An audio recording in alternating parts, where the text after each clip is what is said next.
We continue today with Devarim, Perek Yud, Deuteronomy chapter 10, which Moshe is recounting again what happened in the aftermath of the Aseret HaDibrot. Bnei Israel were scared of what would happen afterwards. At that point, God said to me, Psol lecha shnei luchot avanim karishonim va'alei alai ahara va'asita lacha aron eitz. At that point in time, God said to me, carve out 2 stone tablets like the first ones and come up to me on the mountain and make an ark of wood. And what's interesting here and very noteworthy here is there's a big difference between what happened in the past. The first luchot, God wrote them, God put them together. And here, Moshe is the one who has to do this. Moshe is the one who has to make who has to carve out the tablets. And in fact, one of the great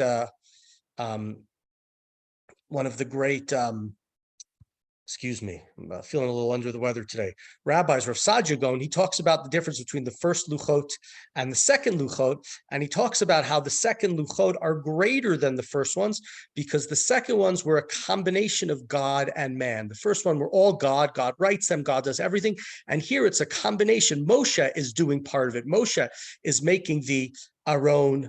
Moshe has to hewn out the stone. And so there's a combination of God and man, and he sees that as being greater than the original tablets. And it continues in verse 2, Pasuk Bet, V'echtov al luchot, and I will inscribe on the tablets, Et Devarim asher ayu al luchot harishonim asher shibarta v'samtem va'aron. I will ascribe on the tablets, God says, the commandments that were given to you, and that you smash, and I will deposit them in the ark. And so, right, so Rav Sadia, again, coming back to him, the first luchot, we would think, according to many, are the greater luchot. They're completely an object of God. But he says, no, ultimately, God's mission to us on this earth is to have a partnership with God. And because of that partnership, the second luchot are actually greater than the first one, because God and Moshe are combined, and that ultimately is more of the actual reality of how we are supposed to live our lives as Jews. And so here, that's what God says to Moshe. And interestingly, the rabbis comment on these words, Asher Shibarta, in verse 2, they say, Yasher Koach Shibarta, that God is saying to Moshe, on one hand, God is saying to Moshe, you did the right thing by breaking them. Bnei Israel were worshiping the golden calf and they needed to learn a lesson. So on the one hand, God says this, but there are others who point out, right, God says to Moshe, Psol lecha, you have to do it. You broke the first ones, you have to go and make the second ones, which aren't necessarily diametrically opposed. God could be saying to him, you have to make the second ones, even though what you did was correct. You might have made the right decision in destroying the first tablets, but that doesn't mean that you just get out of the creation of the second set of luchot. So here we're bringing up the second set of luchot, which is greater, which is lesser, what's more important, what's less important. But what we see here is that there is the second set and that Moshe is involved in the process. And what it shows, we're coming up to this time of the year where according to tradition, the second luchot are given to Bnei Israel on Yom Kippur. That's when Moshe comes down with the second set of tablets. It's an idea that God has forgiven them. God is once again wants to be together with them. So we have the second set of tablets.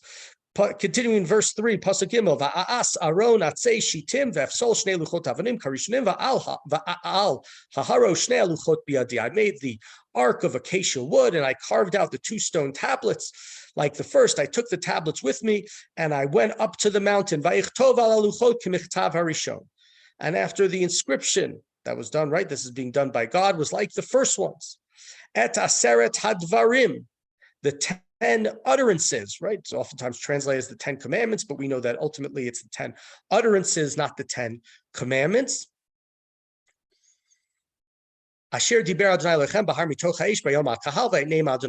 words that were spoken by God to you on the day of assembly, the day of gathering, and God gave them to me. So, all right, I made the stones, but God was the one who wrote on the tablets, and God could be the only one who wrote on the tablets because we're writing down what God spoke. So the only one who would truly understand and be able to say it properly would be God. Ve'efen, and I left. Ve'ereid min ahar, and I went down from the mountain. Vasimet haluchot ba'aron asher asiti, and I placed the luchot into the ark that I had made. Vayu sham kasher tzivani Adonai, and they remain there as God commanded to me, right? So here with the implications, Moshe places the luchot into the ark, into the aron. There's a beautiful piece of chazal of the rabbis in the Gemara that says that not only were the second luchot placed in the aron, but even the first luchot were placed in the aron. Even the first set of tablets were put into the aron, and they derive a lesson from in Masechet Brachot and a couple of other places. It says it as well. Oh, I didn't see Rabbi Hertzfeld's in the meeting room. So the rabbis derive a beautiful lesson. It says, Luchot v'shivrei luchot munachim ba'aron. Both the first tablets and the second tablets are in the aron, and that's to teach you that a chacham, a wise person, even as he gets older, and maybe there's some dementia, there's some forgetfulness, that a chacham, a great scholar who forgets his Talmudo, he needs to be accorded the same amount of respect. And that's the lesson that the rabbis derive from this idea that both the luchot and the shivrei luchot are munachin, are both placed in the aron. Like I said here, we're being told that the only ones that were placed in the aron are the second set of tablets, but the rabbis say both sets of tablets were placed in the aron. Continuing now in verse 6, Uvnei Yisrael nasu me be'erot b'nei Akan Mosera. Bnei Yisrael went from Moserot b'nei Akan to Mosera. That's where they went. Sham meit Aharon vayikaver Sham. That's where Aaron was buried. Vayichahen Elazar b'no tachtav. And in his place, his son Elazar became the Kohen Gadol. We've talked about this on a number of occasions, the beautiful image there where Aaron goes and he gives his son, right? He gives his vestments before he passes away. He gives them all to his son and then dies on the top of the mountain. Moshe continues, verse 7, Misham nasa Hadgudgoda, umin Hadgudgoda yatvata, eretz nachale mayim. We end up in Gudgod, which is a land of running brooks, a beautiful place. And Moshe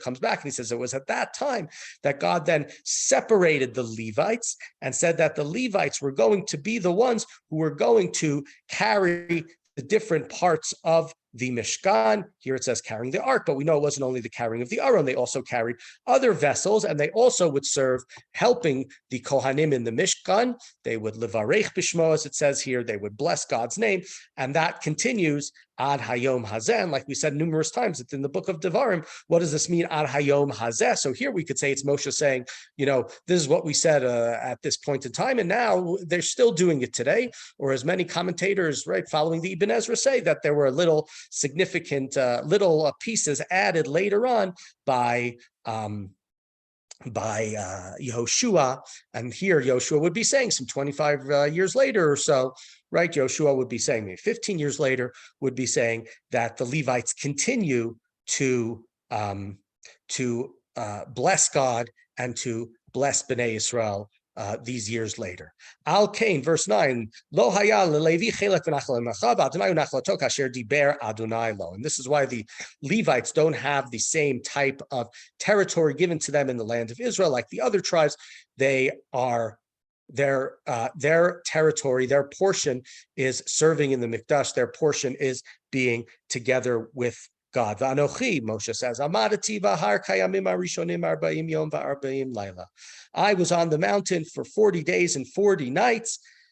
Again, Vayishma Adonai Elai, and God listened to me. Gam ba'pa'am hahi lo ava Adonai hashklitecha. And God once again did not destroy you. He listened to me and he forgave you. Vayomer Adonai Elai kum lech l'masa l'fnei ha'am. And then God said to me, go up and resume and march at the head of the people, lead the people, because they are going to go into the land that I swore to them. And so what we have here is, right, continuing with what we said yesterday, the precarious role of the prophet Moshe here is playing prosecutor in many ways to Bnei Israel, telling them all the things they did wrong. But in front of God, he is Bnei Israel's defendant. He tells God to forgive them. He helps in the construction of the second set of luchot, and now he's gotten full. God has fully forgiven him, God has fully forgiven Bnei Israel, and that's evident through the idea of them getting the second set of tablets and them also being now on their way to the land of Israel, the land that was promised by God to the Jewish people. So two notions that make it evident that God has forgiven Bnei Israel for their mistakes. And now Moshe continues, he's finished that sort of episode, and now he's going to go into a next little piece. V'ata Yisrael. And so now Israel. Ma Adonai Elohecha shoel meimach. What does God ask you? Kim liyirat Adonai Elohecha. Just to revere God, to honor God. Lalechet b'chol derachav, to follow in all of his paths. Ula'avoto, and to love him.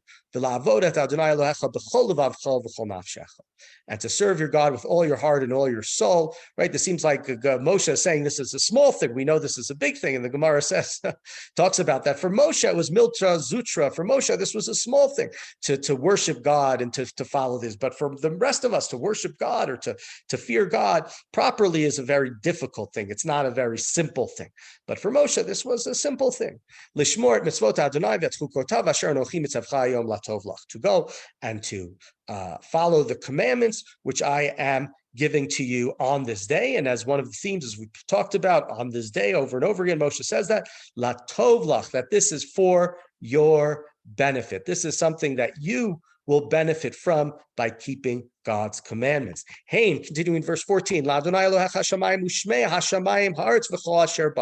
everything in the heavens belongs to God. And is, in fact, everything that's in the earth also belongs to God. But God chose your ancestors. He chose them, and he came close with them to show his love to them. And he chose their descendants after them. Chose his descendants, i.e. you.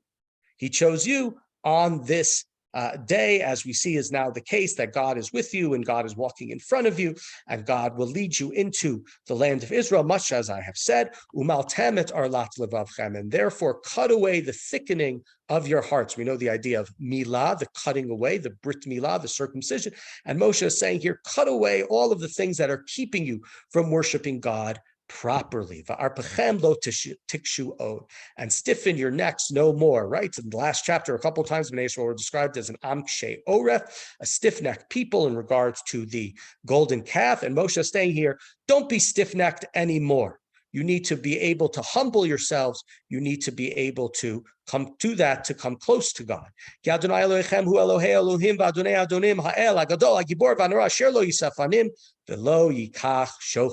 Because God is supreme Lord, he's great, he's the mighty, he's the awesome, he shows no favor and takes no bribes.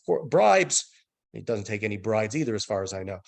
Right, and these words, Ha'el, Hagadol, Hagibor, Va'anora, of course, are mentioned. They're here at the beginning of the Shmona Esrei, the beginning of the Amidah, words that we use to describe God following Moshe. And says here that God does not take any favorites. Interestingly, in the Talmud says that God does take favorites, and he says because of Bnei Israel's careful following of the mitzvot, and it specifies that how often we do Birkat Hamazon, even though according to the text we only have to do it when we are satiated, that even if we have less, even if we have a kazayit, that God shows us. So based upon this is the reason, the understanding as to why God, according to the Talmud, does favor us. Oseh mishpat yatom va'almana, he upholds the cause of the fatherless, of the widow. Vo'ev ger latet lachem lechem v'simla, and God as well goes and he befriends the stranger, provides food and clothing for the stranger. Va'ahavtem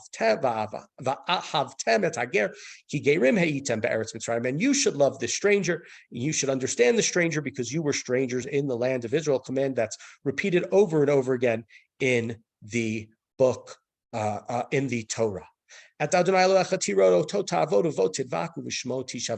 again, Moshe says, God you should revere, you should worship, you shall cling to God, and in God's name you shall swear, not to swear falsely, but when you're swearing honestly. God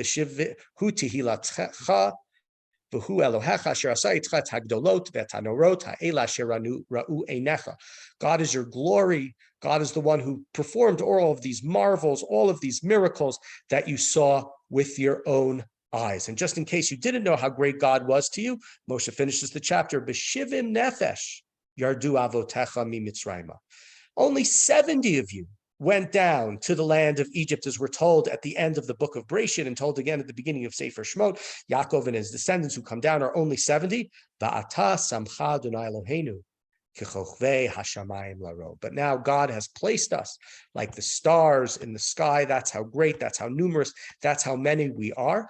And therefore, we should be understanding that God is blessing us. And because God is blessing us, we should go and we should offer our thanks and give our love and reverence and fear and respect and devotion to God.